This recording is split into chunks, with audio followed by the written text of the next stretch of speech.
आज अब हम डिस्कस करेंगे नया चैप्टर एटम न्यूक्लियाई। तो पहले एटम वाला पार्ट, चैप्टर का नाम है एटम न्यूक्लियाई। आसान सा चैप्टर है, थ्योरी का चैप्टर है। तो एटम में सबसे पहले J Thomson model of atom, Thomson साहब ने सबसे पहले मॉडल ऑफ एटम दिया था। बच्चों उन्होंने जो मॉडल ऑफ एटम दिया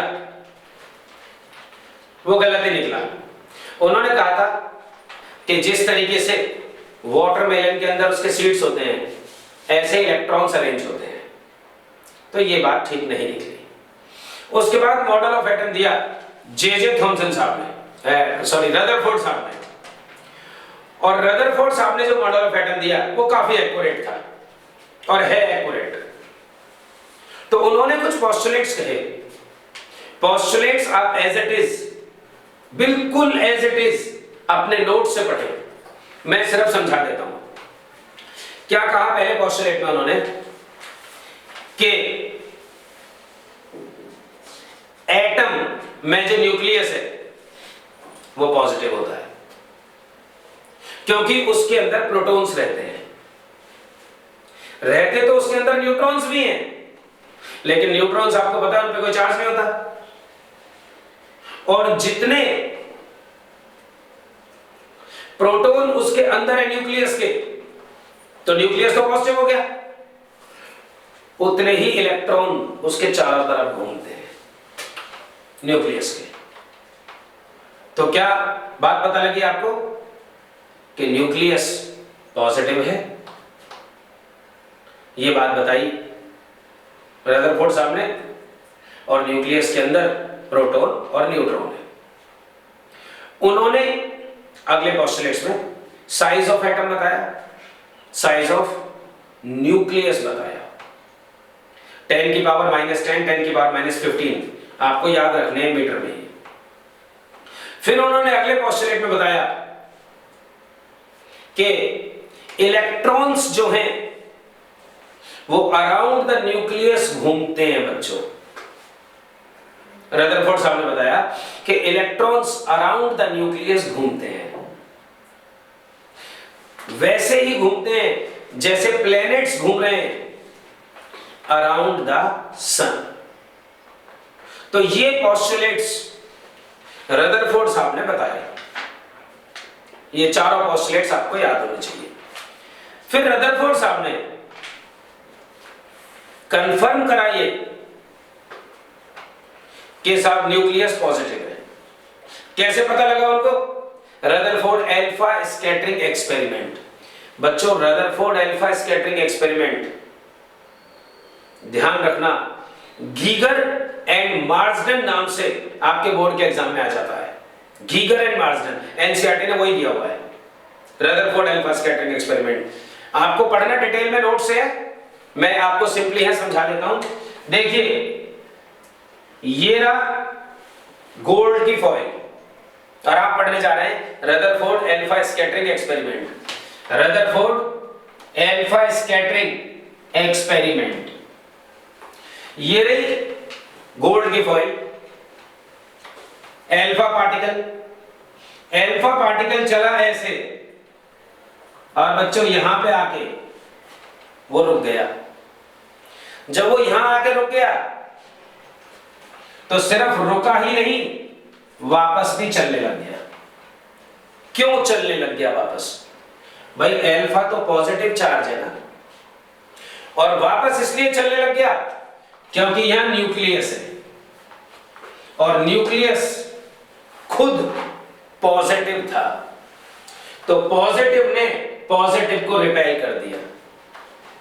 तो न्यूक्लियस पे चार्ज मान लो Q1 Z into E, Z atomic number है, जितना भी एटॉमिक नंबर होगा उतना ही लिख जाएगा।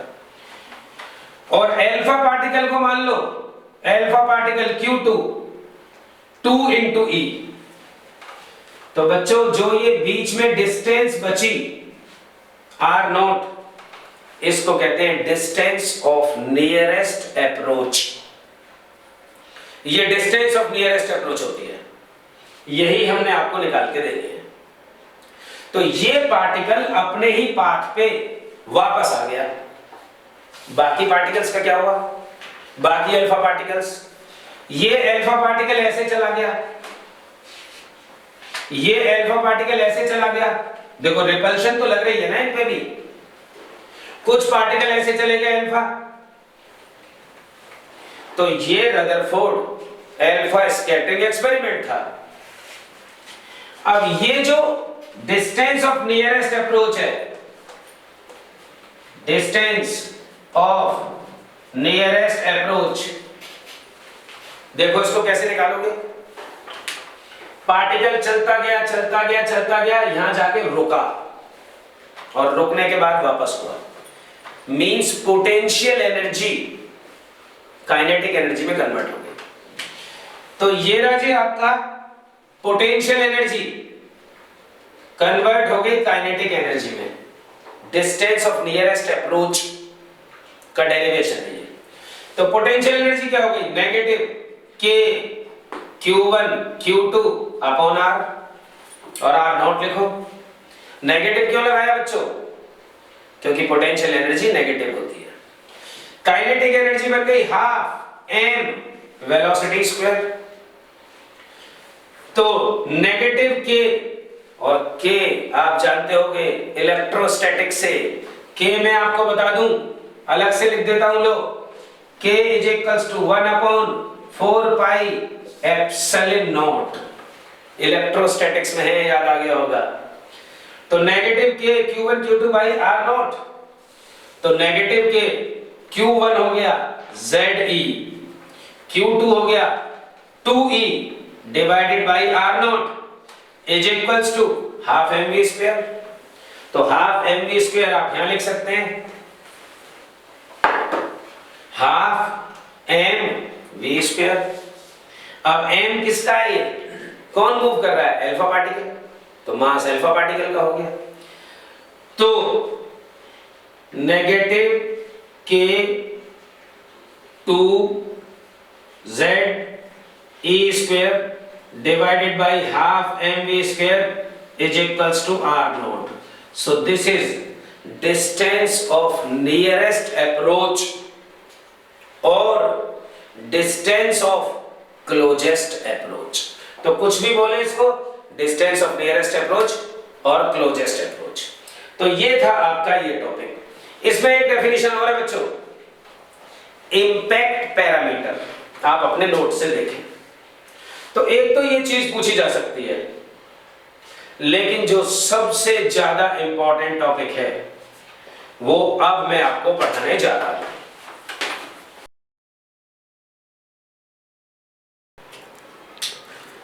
अब डिस्कस करेंगे इस चैप्टर का सबसे important topic, Bohr model of atom. Confirm topic आपके बोर्ड के एग्जाम में, वो भी 5 मार्क्स तक का, 5 मार्क्स। तो सबसे पहले बोहर पोस्टुलेट, तो जो पोस्टुलेट रदरफोर्ड साहब ने दिए, बोहर साहब ने उन्हीं पोस्टुलेट्स को थोड़ा मॉडिफाई किया। और पहले पोस्टुलेट में बोहर साहब ने कहा कि इलेक्ट्रॉन्स अराउंड द न्यूक्लियस घूम रहे, न्यूक्लियस पॉजिटिव है, और वो वैसे घूम रहे हैं जैसे प्लैनेट्स घूम रहे अराउंड द सन। मतलब जो रदरफोर्ड साहब के पोस्टुलेट्स थे, आपके नोट्स में लिखा हुआ है। दूसरा पोस्टुलेट बोहर साहब ने सबसे इंपॉर्टेंट दिया, और दूसरे पोस्टुलेट में बोहर साहब बोले कि the electron revolve in that particular permitted orbit in which the angular momentum is integral multiple of h upon 2 pi। मतलब इलेक्ट्रॉन पर्टिकुलर परमिटेड ऑर्बिट में घूमता है जिसमें उसका एंगुलर मोमेंटम h अपॉन 2 पाई का मल्टीपल है। ये सेकंड पोस्टुलेट है। फिर अगले पोस्टुलेट में उन्होंने कहा कि जब इलेक्ट्रॉन अपने ऑर्बिट में घूमता है तो वो कोई भी एनर्जी रेडिएट नहीं करता, जब अपने पर्टिकुलर परमिटेड ऑर्बिट में घूमता है। और जब नेक्स्ट पोस्टुलेट उन्होंने दिया तो उन्होंने बताया कि अगर इलेक्ट्रॉन हायर टू लोअर आता है, हाई ऑर्बिट से लो ऑर्बिट में आता है, तब तो एनर्जी रेडिएट करता है, और जब लो टू हाई जाता है तो एनर्जी उसको चाहिए। ये 4 पोस्टुलेट्स थे बोहर साहब के। बच्चों एज इट इज लर्न करने हैं, आप चेंज नहीं कर सकते इनको, ध्यान से रखना, मैंने तो सिर्फ समझाए हैं। अब बोहर साहब का डेरिवेशन, डेरिवेशन में आपको रेडियस निकालनी है, एनर्जी निकालनी है और स्पेक्ट्रल लाइंस तक निकालनी है। स्पेक्ट्रल लाइंस वही Lyman series, Balmer series, Paschen, Brackett, Pfund. तो देखिए शुरू करते हैं इसका डेरिवेशन, काफी इंपॉर्टेंट है और काफी बड़ा है। देखो ये एक न्यूक्लियस ले लो और ये इलेक्ट्रॉन घूम रहा है, ये न्यूक्लियस है, ये इलेक्ट्रॉन घूम रहा है अराउंड द न्यूक्लियस, और ये बन गई रेडियस आर। तो जब इलेक्ट्रॉन घूम रहा है न्यूक्लियस के अराउंड, तो न्यूक्लियस पॉजिटिव है, इलेक्ट्रॉन नेगेटिव है। तो जो इलेक्ट्रोस्टैटिक्स फोर्स है, जिसको कि आप कूलॉम फोर्स भी कहते हैं, जो इलेक्ट्रोस्टैटिक्स फोर्स है वो सेंट्रीपिटल फोर्स बन जाएगी। तो electrostatics force becomes centripetal force. तो क्या होती है बच्चों electrostatics force? K Q1 Q2 divided by R square, और सेंट्रीपिटल फोर्स होती है mv square divided bye R। R ने R को काट दिया, अब K तो ये रहा, तो Q1 चार्ज ऑन न्यूक्लियस, तो वो हो गया Ze। वैसे बोहर मॉडल ऑफ एटम में Z की वैल्यू 1 होगी, क्योंकि एक ही इलेक्ट्रॉन घूमता है उसमें, और N की वैल्यू भी 1 होगी। तो Q1 की जगह Ze, Q2 की जगह E, इलेक्ट्रॉन घूम रहा है, R से R कट गया, is equals to mv square. Let it be equation number 1। अब इस R को यहां ले गए, mv स्क्वायर को यहां ले आए, तो क्या बन गया? R equal to kZe square divided by mv square. Let it be equation number 2। तो इक्वेशन नंबर 1 ये रही, इक्वेशन नंबर 2 ये रही। अब फ्रॉम बोहर पोस्टुलेट, तो बोहर साहब ने जो अपने सेकंड पोस्टुलेट में कहा कि the electron revolve in the particular permitted orbit in which angular momentum is the integral multiple of h upon 2 pi. तो देखो angular momentum L is equal to n times h upon 2 पाई।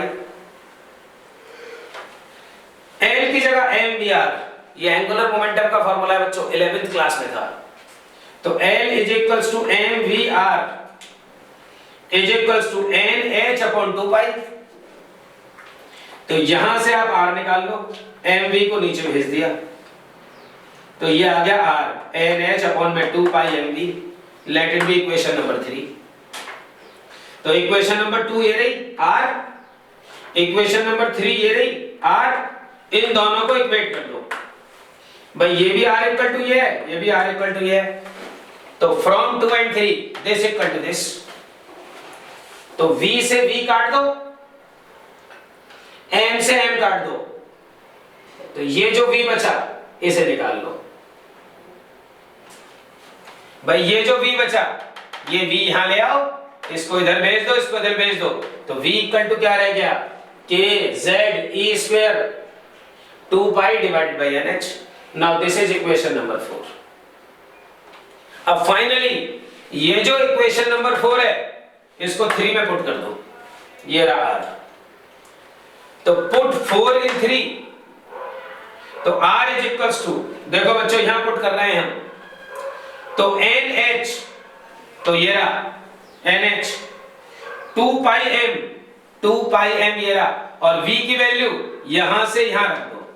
ये देखो यहां से ये v की value यहां आ गई, और इसको सॉल्व करके देखो nh ऊपर पहुंच जाएगा, तो n स्क्वायर h स्क्वायर 2 पाई m kZe स्क्वायर 2 पाई, तो 2 पाई इंटू 2 पाई 4 पाई स्क्वायर। ये रहा तुम्हारा m z e स्क्वायर। तो ये तुम्हारा एक्सप्रेशन आया रेडियस का। अगर हम इन सब की वैल्यू पुट कर दें, कैसे? n की वैल्यू 1, h की वैल्यू आप जानते ही हो 6.67 10 की और -34 लिखा होगा बोर्ड के पेपर में। 4 जानते हो, पाई जानते हो, मास इलेक्ट्रॉन लिख सकते हो E। K आपको बताइए 9 × 10 की पावर 9, Z आपको बताइए 1 बोर मॉडल में, E भी आपको पता है, तो आंसर आएगा 0.53 एंगस्ट्रॉम। सो बच्चों दिस इज बोहर रेडियस। तो ये तुम्हारा बोहर रेडियस की वैल्यू आई हाइड्रोजन एटम के लिए। तो पहली चीज तो बोहर रेडियस निकल गई। अब दूसरी चीज निकालेंगे इस डेरिवेशन में हम, टोटल एनर्जी। टोटल एनर्जी देखिए, टोटल एनर्जी जो होता है, total energy is the sum of kinetic energy and potential energy. तो बच्चों टोटल एनर्जी सम है काइनेटिक एनर्जी का और पोटेंशियल एनर्जी का। तो बच्चों देखना, total energy kinetic energy plus potential energy. तो टोटल एनर्जी E लिख दिया जी, nth ऑर्बिट में हाफ mv² काइनेटिक एनर्जी, और पोटेंशियल एनर्जी -k z भाई q1 q2 था ना, q1 q2 divided by r, तो qze² डिवाइडेड बाय r। अब यहां से जो इक्वेशन नंबर 1 निकली थी तुम्हारी हाफ mv², इक्वेशन डायरेक्ट थी, क्या आंसर था वहां पे?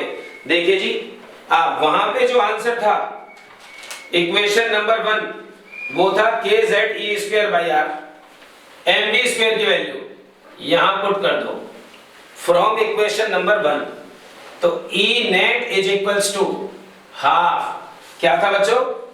kze²/r, kze²/r, यहां पे माइनस kze²/r। अब जरा देखें कि यहां पे तो हाफ है और यहां पे ये पूरा है। देखो kze² ये तो सेम है, तो ये बच गया E net यानी कि total energy in nth orbit negative kze² divided by 2r, kze² divided by 2r। अब r में वही वैल्यू डालो जो फाइनल आंसर था, r का जो फाइनल आंसर था क्या था मैं आपको बता दूं, तो E net ये आ गया, put the value of r, put value of r, क्या था बच्चों? r, याद करो r था n² h² 4π² mkze²। इस वाले r को यहां लाके रख दो, और जब इस r को यहां लाके रख दोगे तो E नेट का फॉर्मूला बन जाएगा। डायरेक्ट लिख लो बच्चे, E नेट वैल्यू आपको पुट करनी है और E का डायरेक्ट फॉर्मूला बन गया नेगेटिव 2π² mk² z² e की power 4 divided by n² h²। तो ये आपका E नेट आया। ये राजी total energy of Bohr model of atom की इतनी बड़ी वैल्यू आपको याद रखनी ही पड़ेगी। तो 2π mass of electron k z e² सारी वैल्यूज हमें पता है, ये n² h², h वैल्यू पता है हमें। तो अगर आप एनर्जी निकालना चाहते हो न्यूमेरिकली तो जरा देखना, इस पूरे की वैल्यू होती है -13.6। तो E in nth orbit -13.6 electron volt by n²। तो अगर आपको E1 निकालनी है n की वैल्यू 1 डाल दो, यानी कि फर्स्ट ऑर्बिट में। फर्स्ट ऑर्बिट में जो एनर्जी है वो आ गई -13.6 1 स्क्वायर, सेकंड में -13.6 2 स्क्वायर, थर्ड में, फोर्थ में, फिफ्थ में एंड सो ऑन। और ये 5 6 निकाल के दिखा देंगे आप। तो ये निकला बच्चों आपका एनर्जी इन डिफरेंट ऑर्बिट्स। अब हम बात करेंगे इसी टॉपिक में।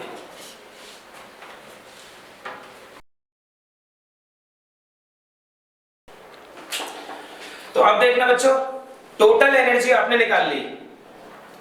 अब जब इलेक्ट्रॉन जंप करेंगे एक ऑर्बिट से दूसरे ऑर्बिट में तो एनर्जी रिलीज होगी।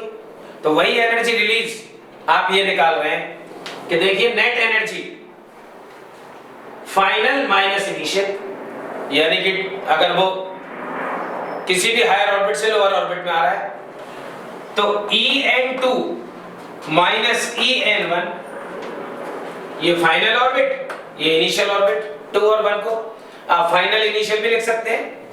तो En2 एनर्जी का फॉर्मूला लगा दो भाई, -2 pi square m k square e की power 4 n2 square h square. देखो n2 ले लिया यहां, सिमिलरली ये माइनस है, माइनस फॉर्मूले का, और माइनस यहां n1 ले लिया, तो ये n2 और ये n1। अब ये माइनस माइनस प्लस हो गए, तो यहां आ गया, ये एज इट इज लिखा हुआ है। फर्क सिर्फ कितना है कि यहां n2 है और यहां n1 है, बाकी एज इट इज लिखा हुआ है सब कुछ। और अब क्या करा, कॉमन ले लिया। जब कॉमन ले लिया तो देखना 2 pi square m k square e की पावर 4, और यहां पे बच्चों e की जगह h न्यू लिख लिया और इस h को नीचे भेज दो, तो क्या बन गया h क्यूब। और जब h क्यूब बन गया तो क्या आ गया यहां 1 अपॉन में n1 स्क्वायर और 1 अपॉन n2 स्क्वायर। देखो ये प्लस वाला है ना, तो ये यहां आ गया, माइनस वाला यहां आ गया। तो इस तरीके से न्यू फ्रीक्वेंसी तुम्हारा बन गया ये सब कुछ। एक स्टेप और लिखो, न्यू की जगह c अपॉन लैम्डा, सब जानते हैं ये न्यू की जगह c अपॉन लैम्डा है। तो बच्चों इस c को भी नीचे ले आओ। जब c को नीचे ले आओगे तो 1 upon lambda, and this is new bar wave number. तो यहां जो भी फैक्टर आया बच्चों, जैसे c यहां आ जाएगा, ch क्यूब हो जाएगा, तो ये पूरा फैक्टर मिलके ch क्यूब लिख के रिडबर्ग कांस्टेंट बन गया। आपके नोट्स में लिखा हुआ है, ये बन गया रिडबर्ग कांस्टेंट और ये रिलेशन आ गया। तो ये फाइनल आंसर है वेव नंबर। अब स्पेक्ट्रल सीरीज बनानी है आपने, स्पेक्ट्रल सीरीज। तो इसी फॉर्मूले की हेल्प लेंगे आप, इसी फॉर्मूले की हेल्प लेके जरा देखो, अगर कोई भी इलेक्ट्रॉन किसी भी ऑर्बिट से जंप करके लो, अगर फर्स्ट में आता है तो लाइमन सीरीज, किसी भी ऑर्बिट से सेकंड में आता है बाल्मर सीरीज, किसी से भी थर्ड में आता है पास्चन सीरीज, फोर्थ में आता है ब्रैकेट, और लास्ट फंड में आता है, लास्ट में आता है तो फंड सीरीज। तो 5 सीरीज हैं, Lyman, Balmer, Paschen, Brackett, Pfund. तो ये बच्चों पूरा का पूरा डेरिवेशन आपका 5 मार्क्स के लिए बड़ा इंपॉर्टेंट है सीरीज बनाने तक।